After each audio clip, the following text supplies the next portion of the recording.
او یجعل اللہ لہن سبیلا، واللاتی وہ عورتیں یاتین الفاحشۃ جو فحاشی کی طرف آتی ہیں، من نسائکم تمہاری عورتوں میں سے، تمہاری بیویوں میں سے، تمہاری عورتوں میں سے جو عورت فحاشی کی طرف آتی ہے یعنی کھلم کھلا برائی کرتی ہے، فاستشہدوا علیہن اربعۃ منکم، پس تم گواہ بناؤ ان پر 4، فاستشہدوا گواہی دیں، علیہن ان پر، اربعۃ منکم 4 آدمی تم میں سے۔ پچھلی آیات مبارکہ میں اللہ رب العزت نے عورت کے حقوق وراثت میں اور جو ان کی حق تلفیاں ہوتی تھی ان کی روک تھام کے لیے اللہ رب العزت نے قوانین وراثت کی صورت میں نازل فرمائے۔ تو یہاں اللہ رب العزت نے ان کو برائی سے روکنے کے لیے یہ کھلم آزادی کی طرف نہ چلی جائیں جنہوں ان کو حقوق دے دیے ہیں، یہ برائی سے روکنے کے لیے اللہ رب العزت نے اب یہاں ان کے جو روک تھام کے لیے قوانین جو ہیں وہ بیان فرمائے۔ فرمایا ایسی عورت جو فحاشی کرتی ہے تو اس پر 4 گواہ بنائے جائیں مردوں میں سے، فَإِن شَاهِدُوا، پس اگر وہ گواہی دیں کہ ہم نے اس کو اپنی آنکھوں سے دیکھا یہ برائی کر رہی تھی، تو فَأَمْسِكُوهُنَّ فِي الْبُيُوتِ، تو ان کو روکے رکھو گھروں میں، یعنی ان کو گھروں میں قید کر دو، نظر بند کر دو، حتیٰ یتوفاہن الموت، حتیٰ کہ انہیں موت آ جائے، موت تک انہیں گھروں میں قید رکھو، او یجعل اللہ لہن سبیلا، یا اللہ ان کے لیے کوئی سبیل پیدا فرما دے۔ یہ پہلے اسلام میں یہی حکم تھا کہ جو عورت برائی کا ارتکاب کرتی ہے تو اسے قید کر دیا جائے گھر میں ہی، اور یہاں تک کہ اسے موت آ جائے، یہ اسلام کا حکم تھا۔ بعد میں اللہ رب العزت نے سورہ نور میں اس حکم کو منسوخ کر کے نیا حکم نازل فرمایا، کیونکہ یہاں اللہ نے فرمایا تھا کہ او یجعل اللہ لہن سبیلا، کہ اللہ ان کے لیے کوئی سبیل پیدا فرما دے، تو اللہ نے وہ سبیل پیدا فرما دی۔ فرمایا الزانیۃ والزانی فاجلدوا کل واحد منہما 100 جلدہ، جو مذکر ہو یا مؤنث ہو برائی کا ارتکاب کرتے ہیں تو ان کو 100 کوڑا مارا جائے اگر وہ کنوارے ہیں، اور اگر وہ شادی شدہ ہیں تو ان کو رجم کر دیا جائے۔ رجم کرنے کا طریقہ کہ ان کو گڑھا کھود کے آدھا اس میں دنسا دیا جائے اور اوپر سے ان کو پتھر مارے جائیں۔ یہ اسلام کا حکم ہے، یہی انسانیت کی بقا ہے، اور یہی معاشروں کو، نسلوں کو محفوظ کرتا ہے۔ بعض لوگ دین بیزار لوگ جو ہیں کلمہ تو پڑھتے ہیں لیکن دین بیزاری میں اتنے آگے بڑھ گئے، کہتے ہیں دیکھو یہ بہت سخت حکم ہے، بہت سخت حکم ہے۔ جتنی برائی کا اثر جو تھا اور برائی کے تاثرات جو تھے یہ ایک انسان تک محدود نہیں رہتے تھے، یہ نسل در نسل چلتے ہیں، تو اللہ نے نسلوں کی حفاظت کے لیے ایسا قانون وضع کیا کہ لوگ برائی سے رک جائیں، فحاشی سے رک جائیں، تو اللہ رب العزت نے یہ حکم نازل فرمایا اگر کنوارا ہے مرد و عورت 100 کوڑے مارے جائیں گے، اور اگر وہ شادی شدہ ہیں پھر برائی کا ارتکاب کرتے ہیں تو پھر ان کو رجم کر دیا جائے گا۔ واللذان یاتیانہا منکم فآذوہما، اور واللذان، اور وہ دونوں، یاتیانہا جو آتے ہیں، منکم تم میں سے، برائی کی طرف، فآذوہما، پس ان دونوں کو ایذا دی جائے، یعنی مرد و عورت ہوں۔ یہ پہلا حکم جو اللہ رب العزت نے نازل فرمایا تھا اسی کا تسلسل ہے کہ اگر وہ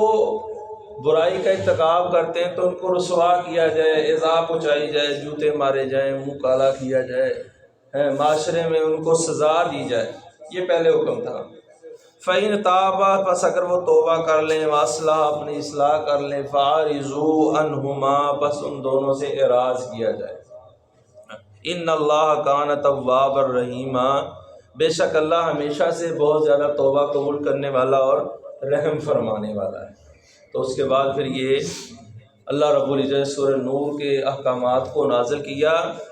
جس میں اس صورت کو ختم کر دیا گیا، بلکہ وہ کوڑوں کی اور رجم کی صورت کو برقرار رکھا گیا۔ انما التوبۃ علی اللہ، بے شک توبہ اللہ اللہ پر ان لوگوں کی ہے، للذین یعملون السوء، جو برائی کرتے ہیں، بجہالت، جہالت سے، یعنی جو جہالت میں ہے ارتکاب کرتے ہیں برائی کا، وہ اگر اللہ سے معافی مانگے تو اللہ ان کو معاف کر دیتا ہے۔ انسان جب بھی برائی کرتا ہے جہالت میں کرتا ہے، اگر اسے جو ہے پورا یقین اور کامل علم ہو کہ مجھے اللہ رب العزت کے دربار میں پیش ہونا ہے اور اپنے اس عمل کا حساب دینا ہے، تو برائی نہیں کرتا۔ تو برائی اسی وقت جنم لیتی ہے جب اس کو آخرت کی فکر نہ ہو اور کامل یقین نہ ہو کہ مجھ سے میرا رب نے حساب لینا ہے۔ تو اللہ رب العزت فرماتے ہیں ان لوگوں کی توبہ قبول ہوتی ہے جو جہالت میں برائی کرتے ہیں، ثم یتوبون، پھر توبہ کرتے ہیں، من قریب، فوراً، قریب ہی میں توبہ کر لیتے ہیں، فوراً معافی مانگ لیتے ہیں اللہ سے۔ گناہ ہوا، پتہ چلا کہ میں نے بہت بڑا گناہ کر لیا ہے، تو فوراً رب سے معافی مانگتے ہیں۔ فَأُولَٰئِکَ یَتُوبُ اللَّهُ عَلَیْہِم، بس یہ وہ لوگ ہیں جن کی اللہ توبہ قبول فرماتے ہیں۔ وَكَانَ اللَّهُ عَلِیمًا حَکِیمًا، اور ہے اللہ ہمیشہ سے علیمًا،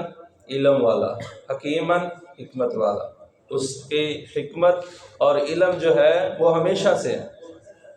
وَلَيْسَتِ التَّوْبَةُ لِلَّذِينَ يَعْمَلُونَ السَّيِّئَاتِ، اور نہیں ہے توبہ ان لوگوں کے لیے جو برے عمل کرتے ہیں، حَتَّى إِذَا حَضَرَ أَحَدَهُمُ الْمَوْتُ،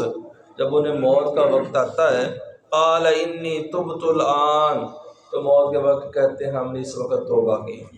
تو اللہ فرماتے ہیں ایسی توبہ اللہ کو قبول نہیں۔ ساری زندگی گناہ کرتا رہا، برائیاں کرتا رہا، اب موت جو ہے قریب آ گئی ہے، پتہ چل رہا ہے کہ ابھی میرے آخری جو ہے سانس نکلنے والے ہیں، تو اس وقت معافی مانگنے لگ جائے، اللہ فرماتے ہیں اس وقت ہم معافی قبول نہیں کرتے۔ جب موت حلق پہ آ جائے، جیسے فرعون ڈوب رہا تھا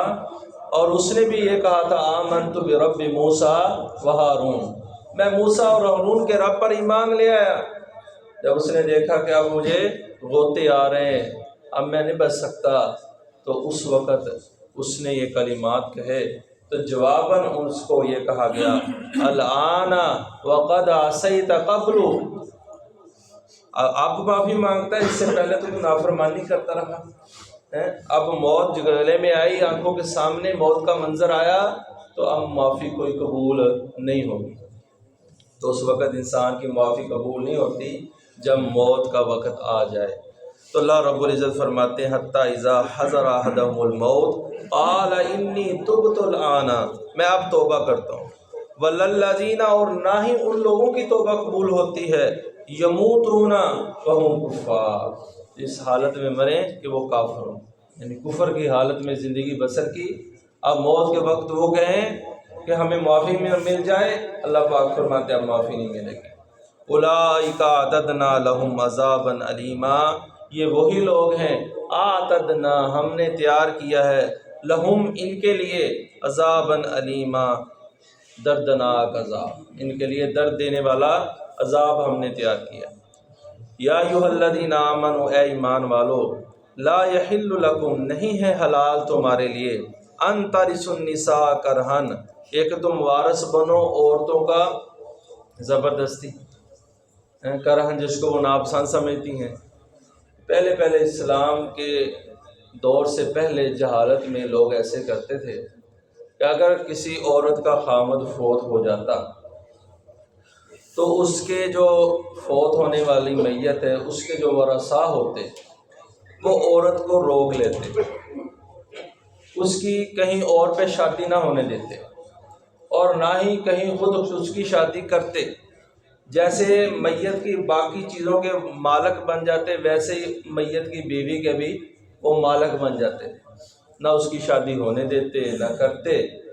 حتیٰ کہ وہ مر جاتی تو اس کی جو وراثت ہوتی، اس کا جو مال ہوتا، حق مہر ہوتا جو اس نے دیا ہوتا خاوند نے پہلے جو فوت ہو گیا، تو سارا وہ میت کے ورثاء کو چلا جاتا۔ اور یہاں ایسے ہوتا کہ وہ خامد ہی بیوی کو طلاق ہی نہ دیتا، اس کی کوئی عمل اس کو ناپسند ہوا تو اس نے اس کو طلاق نہ دی، حتیٰ کہ وہ خود عورت مر جاتی، اس غرض سے اس کو طلاق نہ دیتا کہ اگر میں نے طلاق خود دے دی تو حق مہر واپس آئے گا۔ تو یہاں سے پتہ یہ چلتا ہے حق مہر اس وقت بھی لوگ بہت زیادہ دیتے تھے، کثرت کے ساتھ دیتے تھے۔ آج جو مسلمان ماشاءاللہ حق مہر دینے کے لیے کہتے شرعی لکھ لو، 32 روپے سے چلتے چلتے پھر 1000 روپے آیا، پھر 2000 روپے، اب 5000۔ بہت مشکل ہے وہ زیادہ دے، اللہ ماشاءاللہ جن کو اللہ نے سمجھ دی ہے دین کی، وہ زیادہ دیتے اور زیادہ دینا چاہیے۔ جتنی صلاحیت، جتنی طاقت ہے، ہم باجوں گاجوں پر اور فضول خرچی میں تو لاکھوں روپے ضائع کر دیتے ہیں، اور یہ جو عورت کا حق ہے اس کو دیتے وقت ہم کنجوسی اختیار کرتے ہیں۔ جتنا زیادہ اللہ نے آپ کو دیا ہے اتنا زیادہ حق مہر دیا کرے۔ تو بہرکیف اللہ رب العزت نے ان کے فعل کو روکا ہے کہ وہ نہ خامد اس لیے عورت کو روکے کہ یہ خود طلاق لے گی تو حق مہر واپس کرنا پڑے گا اس کو، اگر میں طلاق دوں گا تو حق مہر یہ واپس نہیں کرے گی۔